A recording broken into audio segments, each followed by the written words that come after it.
اعوذ باللہ من الشیطان الرجیم بسم اللہ الرحمن الرحیم۔ السلام علیکم ناظرین، میں ہوں آپ کا میزبان سید سلمان گل۔ پروگرام ہے ہشت بہشت۔ آپ جانتے ہیں یہ مشہور زمانہ کتاب جس میں خواجگان چشت کی وہ جو مجالس ہیں ان میں جو اذکار ہیں اور جو کچھ علم کے موتی وہاں سے ان کے شاگردوں نے، اور شاگردوں میں بھی اولیاء کاملین جنہوں نے اس کو اپنے ساتھ نہ صرف محفوظ کیا بلکہ قلم بند کر کے امت مسلمہ کو یہ تحفے پیش کیے، اور آج بھی الحمدللہ اس کتاب کے ذریعے بہت سے انمول موتی، بہت سے قیمتی جواہرات ہمارے سامنے آتے ہیں، اور ان اولیاء کاملین کی زبان مبارک سے نکلے ہوئے الفاظ وہی موتی ایک مرتبہ پھر ہم آپ سے شیئر کرنے جا رہے ہیں۔ آج اسرار الاولیاء کی ایک مجلس میں سے اقتباس آپ کی خدمت میں پیش کیا جائے گا، اور حسب روایت اس جو پروگرام ہے، اس پروگرام کی جو جان ہے وہ یہ دو صاحبان علم و فن ہیں جنہیں بڑی تکریم کی نگاہ سے دیکھا جاتا ہے۔ کہتے ہیں کہ کچھ لوگ کم وقت میں ہی بڑی قداور شخصیات میں اپنے کام سے اپنا شمار رکھتے ہیں، اور انہی دونوں میں الحمدللہ پہلی نشست پہ حضرت علامہ مولانا حافظ محمد اویس احمد صاحب، السلام علیکم ورحمۃ اللہ۔ وعلیکم السلام ورحمۃ اللہ وبرکاتہ۔ اور دوسری نشست پہ حضرت علامہ مولانا اکرام القادری صاحب، السلام علیکم ورحمۃ اللہ۔ وعلیکم السلام ورحمۃ اللہ آپ لوگ کی بندہ پروری بہت زیادہ اس پروگرام کو سراہا جا رہا ہے، محبت سے دیکھا جا رہا ہے، پیغامات ہمیں مل رہے ہیں۔ بہت شکریہ کہ آپ نے اس پروگرام کو خصوصی طور پہ وقت دیا۔ بہت شکریہ، سعادت مندی ہماری کہ آپ کے ساتھ یہ وقت گزرتا ہے۔ میں وہ اقتباس پیش کرتا ہوں اسرار الاولیاء کی مجلس میں سے۔ حضرت خواجہ نظام الدین اولیاء رحمۃ اللہ تعالیٰ علیہ فرماتے ہیں کہ ربیع الاول کی دوسری تاریخ 656 ہجری کو دست بوسی کا شرف حاصل ہوا۔ یہ بتاتا چلوں کہ جو ملفوظات ہیں بابا فرید الدین مسعود گنج شکر رحمۃ اللہ تعالیٰ علیہ کے ہیں، اور اسے قلم بند کیا حضرت خواجہ بدر الدین اسحاق رحمۃ اللہ تعالیٰ علیہ نے۔ تو خواجہ نظام الدین اولیاء فرماتے ہیں کہ ربیع الاول کی دوسری تاریخ 656 ہجری کو دست بوسی کا شرف حاصل ہوا۔ اس بندے کو خلات خاص سے مشرف فرمایا، اور اہل صفہ حاضر خدمت تھے۔ زبان مبارک سے فرمایا کہ مولانا نظام الدین تم کو ہم نے ہندوستان کی ولایت دی اور صاحب سجادہ کیا۔ جو ہی یہ فرمایا میں دوبارہ جھک گیا۔ حکم ہوا اے جہانگیر عالم سر اٹھا۔ آپ نے خرقہ اپنے ہاتھ سے پہنایا اور فرمایا دو گانا ادا کر۔ جب میں روح بقبلہ ہوا تو ہاتھ پکڑ کر آسمان کی طرف کر کے فرمایا کہ تجھ کو خدا کو سونپا۔ اللہ اکبر۔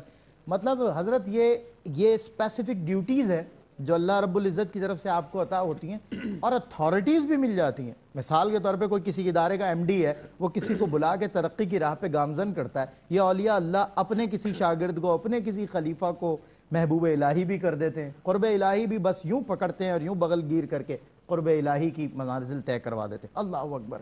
یعنی انہوں نے اپنے ہاتھ سے پکڑ کے خدا کو سونپا۔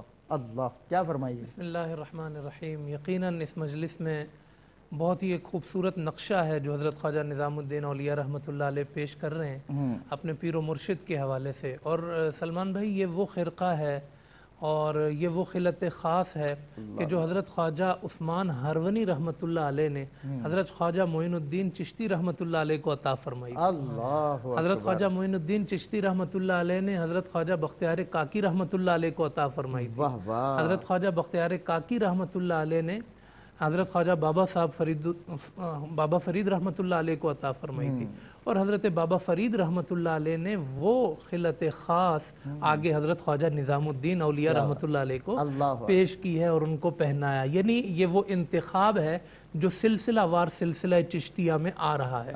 اچھا، اس میں ایک خاص بات یہ ہے کہ اس میں ایک سلسلہ یہ بھی رہا کہ جس وقت ان بزرگان دین میں سے کسی کا بھی انتقال ہوتا ہے، یعنی جو وصال کا وقت ہے، اس وصال کے وقت میں جو ان کے وہ خاص خلیفہ ہیں جن کے لیے خلت ہے وہ موجود نہیں ہوتے۔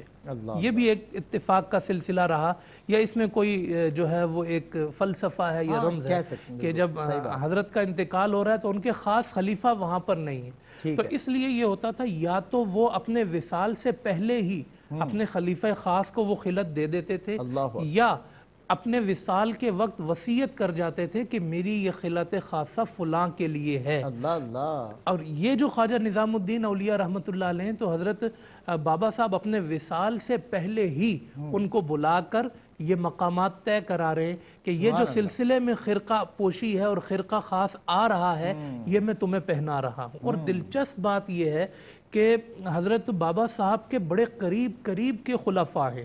وہ لوگ ہیں کہ جنہوں نے بہت زیادہ وقت آپ کے ساتھ گزارا اور مشہور زمانہ بزرگ ہیں.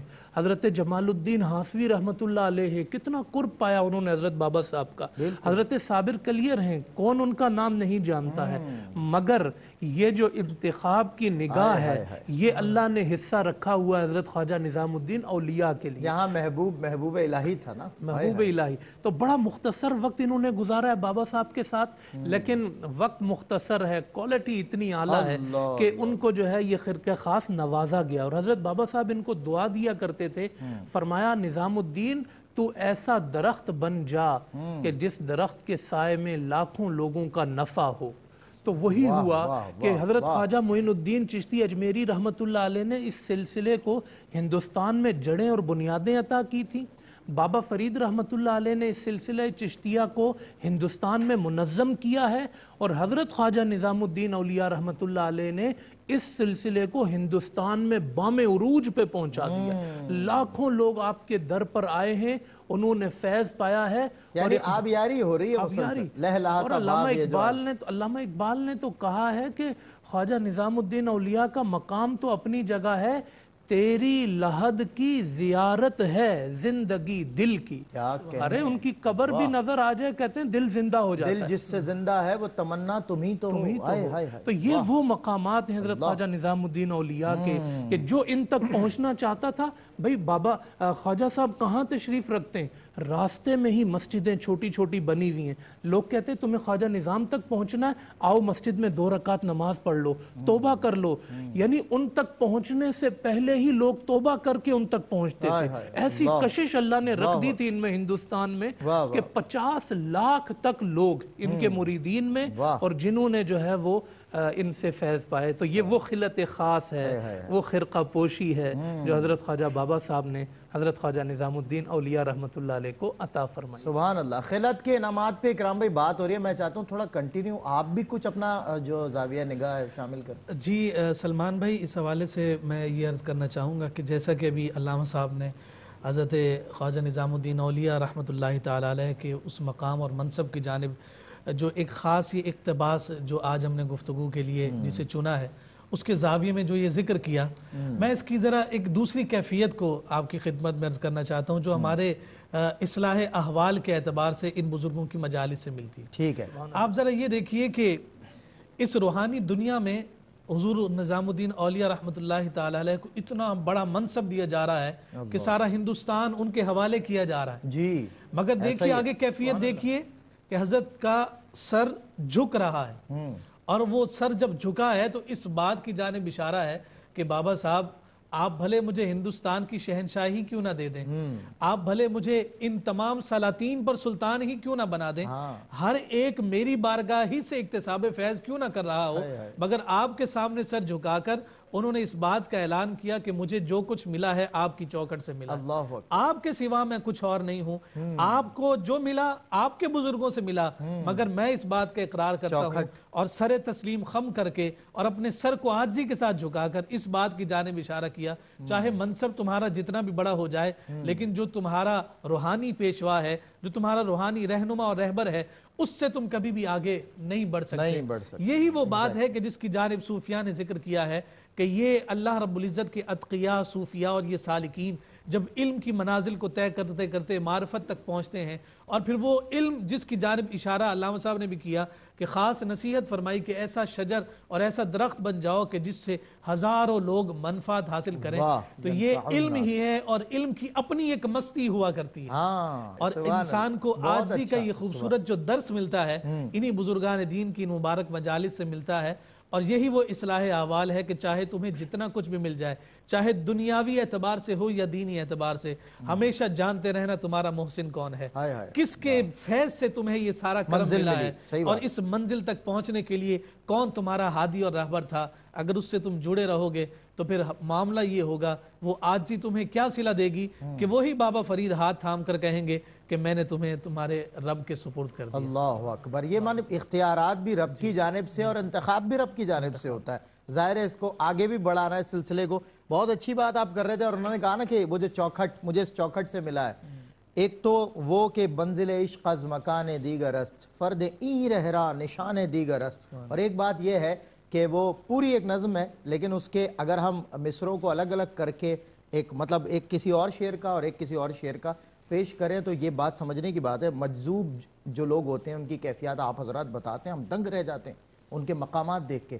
تو بات وہی ہے کہ وفا کی میں نے بنیاد آج زیر آستاں رکھ دی، وہیں کعبہ سرک آیا جبیں میں نے جہاں رکھ دی۔ ایک وقفے کے بعد ہوتی ہے آپ سے ملاقات۔ خوش آمدید ناظرین، آپ کا خیر مقدم ہے۔ آپ کا میزبان سید سلمان گل پھر حاضر خدمت ہے پروگرام ہشت بہشت، اور بڑی خوبصورت گفتگو آج جو ہے حضرت علامہ حافظ اویس احمد صاحب اور اکرام القادری صاحب قبلہ فرما رہے تھے۔ ابھی ہم کچھ اقتباس مزید یہ اسرار الاولیاء کی مجلس میں سے ایک مجلس اور اس کا کچھ گوشہ آپ کی خدمت میں پیش کر رہے ہیں۔ شعبان کی 18 تاریخ 631 ہجری کو حاضری کی سعادت نصیب ہوئی۔ یہ خواجہ بدر الدین اسحاق رحمۃ اللہ تعالیٰ علیہ نے لکھے ہیں، ملفوظات بابا صاحب کے، بابا فرید گنج شکر رحمۃ اللہ علیہ۔ خواجہ بدر الدین اسحاق فرماتے ہیں کہ بابا صاحب رحمۃ اللہ تعالیٰ علیہ نے فرمایا کہ خواجہ منصور رحمۃ اللہ تعالیٰ علیہ کی ایک ہمشیرہ تھیں، وہ بغداد کے جنگل میں یاد الہی میں مصروف رہتی تھیں۔ فرشتہ معرفت الہی کے شربت کا پیالہ پیش کرتا، ایک دن منصور نے پیتے دیکھ کر اس پیالے سے باقی ماندہ پی لیا، مگر وہ برداشت نہ کر سکا اور از خود رفتہ ہو کر ان الحق پکارنا شروع کر دیا۔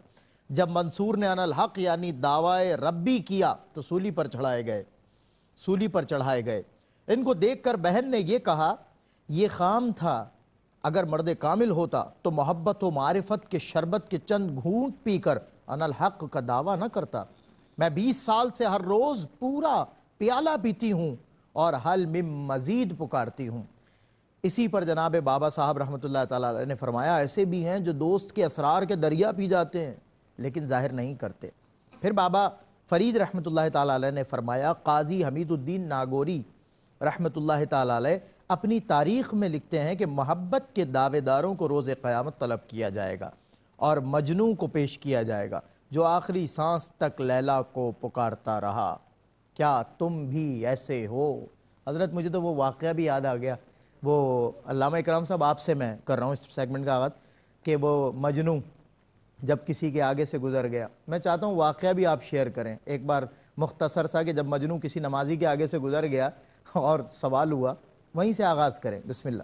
اعوذ باللہ من الشیطان الرجیم، بسم اللہ الرحمن الرحیم۔ سلمان بھائی، آج کا یہ جو اقتباس ہے، جو آج ہماری گفتگو کا دوسرا اقتباس ہے، اس میں بہت گہرائی اور گہرائی ہے۔ جی جی۔ اور اس میں گویا یوں سمجھیے کہ 3 مختلف جہات ہیں جن پر گفتگو کی جا سکتی ہے۔ ان الحق کی صدا کیوں لگی، اور وہ وارفتگی میں جھومنا کیوں ہوا، اور زبان پر ان الفاظ کا صادر ہونا کیوں کر ہوا، ان کی بہن کا وہ جام 20 سال تک پیتے رہنا اور اس کے اثرات کو قبول کر لینا یہ کس سبب سے ہوا، اور پھر آخر میں جو ذکر ہوا کہ قیامت کے دن محبت کرنے والے دعوے داروں کو بلایا جائے گا، دعوے داروں کو، جی ہاں، اور مجنوں کو، اور مجنوں کو ساتھ بلایا جائے گا۔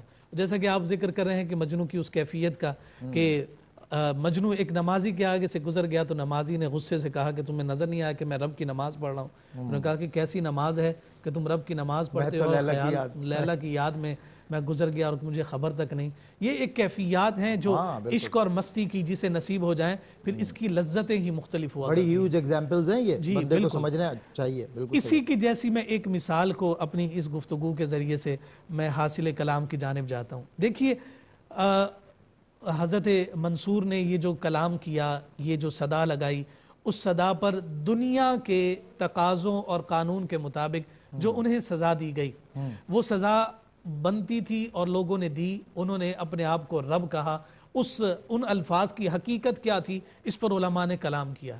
لیکن آپ ذرا یہ دیکھیے کہ جو باطنی کیفیات کے لیے انہوں نے اپنی ہمشیرہ اور اپنی بہن کے اس مبارک جام کو پینے کی سعی اور کوشش کی اور اس سے فیض لینے کی جو انہوں نے جستجو کی، وہی جستجو گویا کہ اس جانب اشارہ کرتی ہے کہ امر ربی کی جانب جب انسان مچلتا ہے اور اس کی تگ و دو اور جستجو کرتا ہے، اور پھر اس کی جب کیفیت اس پر صادر ہو جاتی ہے، پھر اگر وہ سولی پر بھی چڑھ جائے نا تو زبان پر وہ لذت اور کیفیت اسی طرح جاری و ساری رہتی ہے اور وہ ان الفاظ سے اپنے آپ کو دور نہیں کرتا۔ ہمیں اس وجہ سے ہمارے بہت سارے اکابرین اور بزرگ بھی نظر آتے ہیں جنہیں پابند سلاسل بھی کیا گیا، جنہیں جیسے مولانا فضل حق خیر آبادی ہیں، انہیں کالا پانی کی سزا دی گئی، ان کے ہاتھ سے قلم لے لیے گئے اور وہ کوئلہ لے کر بھی مصطفیٰ کی نعتیں لکھتے رہتے ہیں، گویا اسی بات کی جانب اشارہ کر رہے ہیں کہ کیا ہوا اگر تم دنیاوی قاعدوں کے مطابق ہمیں ان مشقتوں میں ڈالو گے، یہی مشقتیں تو ہمیں جو ہے سرور اور اطمینان دیتی ہیں کہ ہم جس راہ پر نکلے ہیں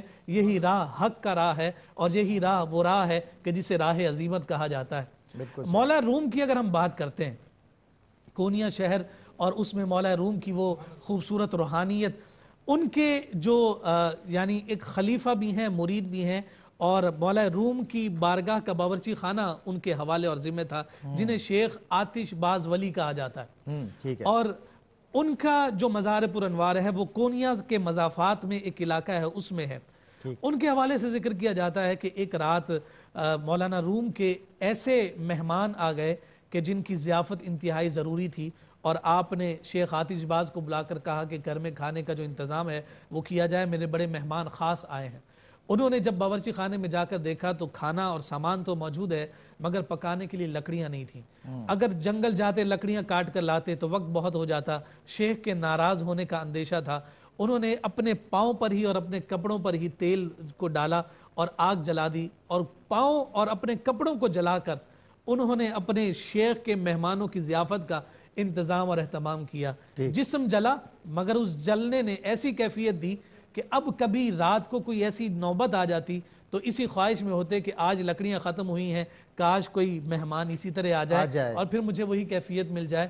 جب وہ قائم ہو گئے نا، اس خلافت پر قائم ہو گئے، تو مولانا جلال الدین رومی نے پھر ساری کیفیت دریافت کی تو کہا کہ اب مانگ تو مجھ سے کیا مانگتا ہے۔ that was a learning period، وہ چیک کر رہے تھے، اب مانگ تو مجھ سے کیا مانگتا ہے۔ اب دیکھیے سبحان، اب مانگنے پر ہمارے جیسا کوئی ہوتا تو کہتا حضرت آپ سلطان آتے ہیں، شہنشاہ کی بارگاہ میں آتے ہیں، مجھے فلاں علاقے میں اتنے مرلے کی زمین دلوا دیں، لیکن ذرا دیکھیے شیخ آتش باز کہتے ہیں کہ حضرت میں آپ سے اور کچھ نہیں مانگتا، بس اتنا کہتا ہوں کہ آپ مجھے اپنے جیسا بنا دیں، مجھے اپنے جیسا بنا دیں۔ میں نے کہا کہ تو برداشت نہیں کر سکے گا، یہ وہی کیفیت ہے، وہ جام ہے کہ جو کسی کسی کو برداشت ہوتے ہیں اور کوئی اسے ڈائجسٹ کر سکتا ہے، اکثر منصور ہوتے ہیں، پھر اکثر منصور ہو جاتے ہیں۔ بہرحال جب وہ کیفیت بنی تو آپ نے اپنا بھی پیالہ اسے دیا اور کہا پی جا، لیکن وہ عشق و مستی کا وہ ایسا جام تھا کہ اس کے بعد ظاہر بھی مولانا روم جیسا ہو گیا اور باطن کی کیفیت بھی ویسی ہو گئی، مگر فرق اتنا تھا کہ مولانا روم وہ جام پی کر بھی سکون اور اطمینان میں رہتے تھے، اور شیخ آتش باز ولی جمعہ کرتے تھے اور جب بیٹھتے تھے تو ان کا سر جھولتا تھا۔ جب دونوں ساتھ بیٹھتے تھے تو لوگ آ کر دیکھتے تو جو جھول رہا ہوتا وہ شیخ آتش باز ہوتے، اور جو سکون اور اطمینان میں تھے وہ مولانا روم ہوا کرتے تھے، اور پھر یہ مستی زیادہ دیر برداشت نہ ہو سکی اور وہ اس دنیا سے ہی پردہ کر گئے۔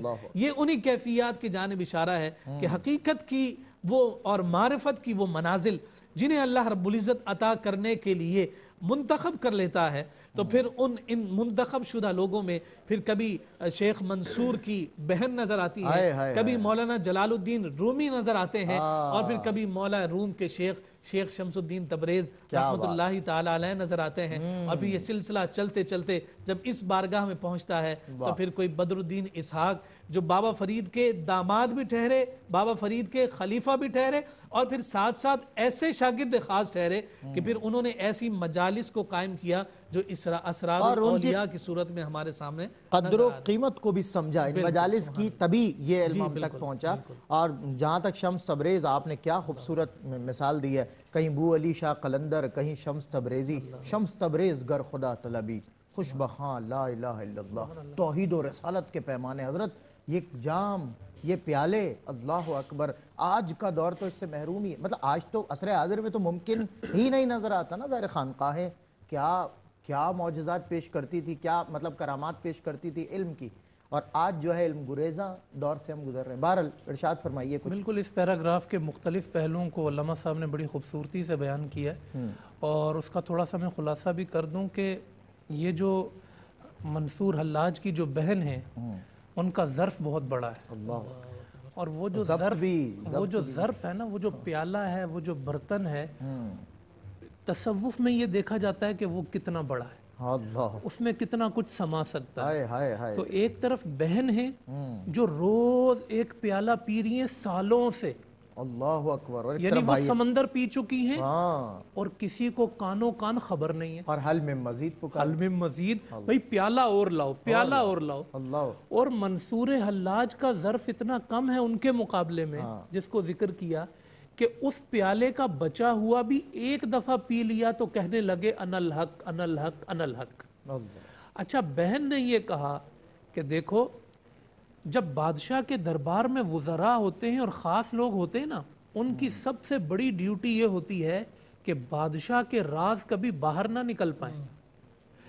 منصور حلاج نے جب پیالہ پیا نا، ان رازوں میں سے ایک راز نکل گیا، انا الحق کہہ دیا۔ بالکل صحیح، ظاہر ہے وہ جب وہ راز ظاہر ہوا نا، تو اس وقت جو دنیاوی سزا ان کی بنتی تھی اس راز کے اظہار کی، وہ ان کو دی گئی، یعنی وہ سولی پہ چڑھائے گئے۔ تو ایک ہمیں اس پیراگراف سے یہ سمجھ میں آتا ہے کہ کچھ اسرار و رموز ایسے خاص ہوتے ہیں جو ذکر نہیں کیے جاتے، جن کا اظہار نہیں ہوتا۔ جو حضرت ابو ہریرہ رضی اللہ تعالیٰ عنہ نے کہا نا، دو علم مجھے سکھائے گئے، ایک تو تمہیں بتا رہا ہوں جو میری ذمہ داری تھی، ایک مخفی رکھنے کا ہی کہا گیا ہے، اور ان کا ظرف اتنا بڑا تھا، فرمایا اگر ظاہر کر دوں تو میری گردن کاٹ دی جائے، اور منصور حلاج نے ظاہر کر دیا تو سولی پہ چڑھا دیے گئے۔ تو یہ ایک سمجھنا چاہیے کہ ظاہر کی دنیا کے ساتھ ساتھ ایک باطن کی دنیا بھی چل رہی ہے جو ہماری نظروں سے پوشیدہ ہے، اور جب انسان اس مقام تک پہنچنے کے لیے کوشش کرتا ہے، اپنے ظرف کو بڑھاتا رہتا ہے، یہ جو تمہیں ایک جو ہے وہ جلال الدین رومی کا تذکرہ کیا، اس کے بعد شمس تبریز کا ذکر کیا، یہ دکھنے میں بظاہر وہی ایک انسان نظر آتے ہیں مگر سمندر پیے ہوئے ہوتے ہیں۔ ان کا مقام بہت بلند ہوتا ہے، ان کا ظرف بہت زیادہ بڑا ہوتا ہے۔ تو یہ ان بزرگان دین کی مجلس ہے اور ان کی گہرائی اور گیرائی ہے جو اس پیراگراف میں ہمیں نظر آ رہی ہے۔ بالکل ٹھیک ہے، زبردست، ماشاءاللہ، بہت خوبصورت گفتگو جاری و ساری ہے، اور ایک بہت بڑا صرف واقعے میں سمندر پینا اور اس کی مثالیں پیش کرنا نہیں ہے، بلکہ یہ واقعہ خود ایک سمندر ہے۔ ظاہر ہے ہمیں دو الگ جہتوں سے اللہ رب العزت کے مقرب بندے اور بندی کا ذکر ملتا ہے، ایک طرف منصور حلاج ہیں اور دوسری طرف ان کی ہمشیرہ ہیں، اور فرق دیکھیے کیسا ہے۔ وہاں مجھے وہ تمام تر باتیں پیش نظر ہیں کہ جو حشر بہشت کے مختلف واقعات کو ان علماء اکرام نے بڑے اچھے انداز سے پرویا ہے۔ بہت سے واقعات ان سے مماثلت رکھتے ہیں، وہ مثالیں اس لیے پیش کرتے ہیں کہ دیکھو ایک مقام یہ بھی ہے اور ایک مقام یہ بھی ہے، اور بات وہی ہے کہ منزل عشق از مکان دیگر است، ہر ایک کو میسر کہاں اس در کی غلامی، اس در کا تو دربان بھی جبریل امی ہے۔ ایک وقفے کے بعد آپ سے پھر ملاقات ہوتی ہے انشاءاللہ حشر بہشت کے لاسٹ سیگمنٹ میں۔ خوش آمدید ناظرین، آپ کا خیر مقدم میں پروگرام حشر بہشت میں علامہ حافظ اویس احمد صاحب ہمارے ساتھ ہیں، علامہ اکرام القادری صاحب ہمارے ساتھ ہیں۔ بہت خوبصورت انداز سے میں وہ جو واقعات سامنے رکھتا ہوں، وہ جو مجالس میں سے کچھ حصہ گوشہ آپ سے شیئر کرتا ہوں، تو اس کو بالکل آپ سمجھیں عصری تقاضوں، عصری افکار کو ملحوظ رکھتے ہوئے یہ علماء اکرام بڑے اچھے انداز سے پروتے ہیں، اور ہمارے دل تک بات پہنچتی بھی ہے، اثر انداز بھی ہوتی ہے۔ علامہ حافظ اویس احمد صاحب کی طرف ایک مطلب محض دو لائن میں شیئر کر لوں اپنے ناظرین سے۔ اسی طرح بابا فرید نے ایک مجلس کے دوران فرمایا، درویش فقیر اہل عشق ہیں اور علماء اہل عقل، اس لیے ان کے درمیان تضاد رہتا ہے۔ فرمائیے تضاد۔ بسم اللہ الرحمن الرحیم۔ دو جہتوں کا ذکر کیا بابا صاحب نے، ایک تو وہ طبقہ ہے کہ جس کو آپ علماء کہیں یا مولوی کہیں، صحیح بات، اور دوسرا طبقہ صوفیاء کا ہے جن کو ذکر کیا گیا۔ دونوں کو اللہ پاک نے، سلمان بھائی، بڑا مقام عطا فرمایا ہے۔ مولوی اور عالم ہو تو حضور علیہ السلام نے اسے اپنا وارث قرار دیا، سبحان اللہ، جو دین مصطفیٰ صلی اللہ علیہ وسلم کو سینہ بسینہ آگے بڑھاتا ہے، اپنی زندگی اس کے لیے وقف کرتا ہے، اپنے اوقات اس کے لیے وقف کرتا ہے، ایک چراغ کی طرح وہ جلتا رہتا ہے اور دین مصطفیٰ کی روشنی پھیلاتا رہتا ہے۔ سبحان اللہ۔ دوسرا وہ طبقہ ہے صوفیاء کا کہ جو اپنی خانقاہوں میں بیٹھ کر اس انسان کے من میں پہنچتا ہے، اس کے دل میں اترتا ہے، اس کی دل کی دنیا کو صاف کرتا ہے۔ تو ایک اس کے ظاہر کو حضور تک پہنچا رہا ہے، اور ایک انسان کے باطن کو مصطفیٰ تک پہنچا رہا ہے. سبحان اللہ. یہ ان دونوں کو اللہ پاک نے بڑی عزت عطا فرمائی ہے, دونوں کو بڑا مقام اور بڑا رتبہ عطا فرمایا. سبحان اللہ. اب یہ جو بابا صاحب نے ذکر کیا کہ ان میں جو تضاد رہتا ہے, اس سے معنی یہ ہے کہ یہ تو ہے کہ بھائی مولوی اور صوفی کے مزاج میں تو ٹکراؤ ہے. بالکل صحیح. اچھا, اس ٹکراؤ کا تعلق شریعت اور طریقت سے نہیں ہے. یعنی اگر کوئی یہ کہے کہ شریعت اور طریقت ٹکراتی ہے تو یہ بالکل غلط بات ہے. ٹھیک ہے. ان میں کوئی ٹکراؤ نہیں ہے. یہاں یہ بات کی جا رہی ہے کہ وہ جو صوفی اور مولانا ہے اس کے مزاج میں تھوڑا سا ٹکراؤ ہوتا ہے. ٹھیک ہے. اور اس ٹکراؤ کی وجہ بھی خود بابا صاحب نے بتا دی کہ ایک کی منزل ہے عقل اور ایک کی منزل ہے عشق. جو علماء اور مولوی عقل کی منزل پہ فائز ہیں تو ان کو اپنے ماحول کے مطابق آپ عقل کے ارد گرد گھومتے دیکھیں گے, اور عقل کی منزل میں آپ جانتے ہیں کہ بحث و مباحثہ ہوتا ہے. صحیح بات. وہاں کیل و کال ہوتی ہے, وہاں گفتگو ہوتی ہے. یہ کیوں ہوا, یہ کیسے ہوا, یہ کب ہوا, وہ اس گفتگو میں سارے معاملات ان کے اس عقل کے ارد گرد گھومتے ہمیں نظر آتے ہیں. اور صوفیاء کرام آپ انہیں دیکھیں گے تو وہ ہوتے ہیں مشاہدے کی منزل. عقل کی معراج جو ہے وہ اجنبیت ہے. عقل کی معراج اجنبیت ہے, اور عشق کی تو ابتدائی معرفت ہے. اللہ اکبر. معراج جو ہے وہ ابتدائی معرفت ہے, معرفت ہے, اور عشق کی جو معراج ہے وہ مشاہدہ ہے. واہ سبحان اللہ. تو ایک اپنی الگ الگ دنیا ہے, اور اس دنیا میں ظاہر ہے پھر عقل کے تقاضے بھی ظاہر ہوں گے اور عشق کے تقاضے بھی ظاہر ہوں گے. لیکن بہرحال یہ دونوں, علامہ اقبال نے بھی جو کہا ہے, تیری نگاہ ناز سے دونوں مراد پا گئے. بہت بڑا شعر. تیری نگاہ ناز سے دونوں مراد پا گئے. عقل غیاب و جستجو, عشق حضور و اضطراب. تو یہ دونوں کے درمیان, اور پھر علامہ اقبال کا ایک اور بڑا پیارا شعر ہے, غائب اور ظاہر کیفیات دونوں, اجنبیت اور حضوری. یہ کیلو کال کرتے کرتے اجنبیت میں ہوتے ہیں, وہ معرفت کرتے کرتے مشاہدے تک پہنچ جاتے ہیں. صحیح بات. اور علامہ اقبال نے یہ بھی کہا کہ گزر جا عقل سے آگے کہ یہ نور چراغ راہ ہے, منزل نہیں. تو کچھ راستے میں رہ کے بحث کر رہے ہیں اور کچھ منزل پہ پہنچ چکے ہیں, تو دونوں کا ایک الگ الگ مقام ہے. مگر آخر میں یہ ضرور عرض کروں گا کہ دونوں کو چھیڑا نہ جائے, دونوں اپنے اپنے حصے کا کام کر رہے ہیں. یہ بھی ضروری ہے کہ کسی خانقاہ میں بیٹھ کر آپ دلوں کو پاکیزہ کرتے رہیں, اور یہ بھی تو پھر سلمان بھائی ضروری ہے نا کہ اذانیں ہوتی رہیں, نمازیں ہوتی رہیں, دارالفتہ آباد رہے, لوگوں کے مسائل حل رہیں. تو بہرحال یہ دو طبقے ہیں, جہاں مزاج کا ٹکراؤ ہے اس کو بھی بابا صاحب نے ذکر کر دیا ہے, مگر معال اور آخرت کے اعتبار سے دونوں بارگاہ مصطفیٰ کے خدام ہیں. اللہ پاک اخلاص کے ساتھ آج کے خاص کر معاشرے میں, ایک تو وہ تصوف کے نام پر جو دھوکہ دہی چل رہی ہے, اور ظاہری علم بھی اب اس قدر رسوا کیا جاتا ہے کہ اس علم کی قدر ہی ختم کر دی گئی. لیکن بہرحال اس کے اصل مقام پہ بھی اگر پہنچ کر کام کیا جائے تو یقیناً ظاہر و باطن کا تزکیہ جو ہے وہ معاشرے میں ہمیں نظر آتا ہے. بالکل ٹھیک. دوسری, علامہ اکرام صاحب آخری یہ سوال ہے اور یہ میں شیئر کروں ناظرین سے. ایک مرتبہ مجلس کے دوران بابا فرید شکرگنج رحمۃ اللہ تعالیٰ علیہ نے فرمایا, عاشق صادق وہی ہے جسے تکلیف پہنچے وہ راضی برضا رہے. قرآن حکیم میں ہے, ربنا افرغ علینا صبرا وثبت اقدامنا وانصرنا علی القوم الکافرین. قرآن مجید فرقان حمید کی یہ آیت ہی از خود ایک سوال ہے علامہ صاحب, اور ایک جواب بھی ہے. اس پر کچھ تبصرہ ارشاد فرمائیں.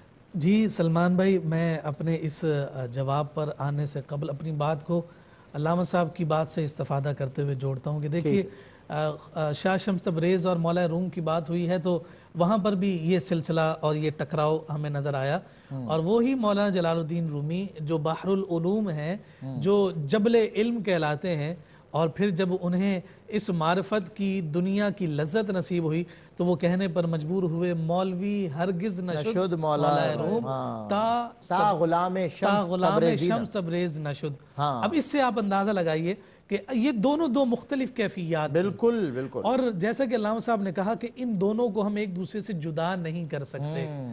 علم وہی فائدہ دیتا ہے جس علم میں چاشنی اور لذت طریقت کی داخل ہو جائے. صحیح. اور شریعت اسی وقت فائدہ دیتی ہے, کامل بھی ہوتی ہے. جی ہاں, جب جو ہے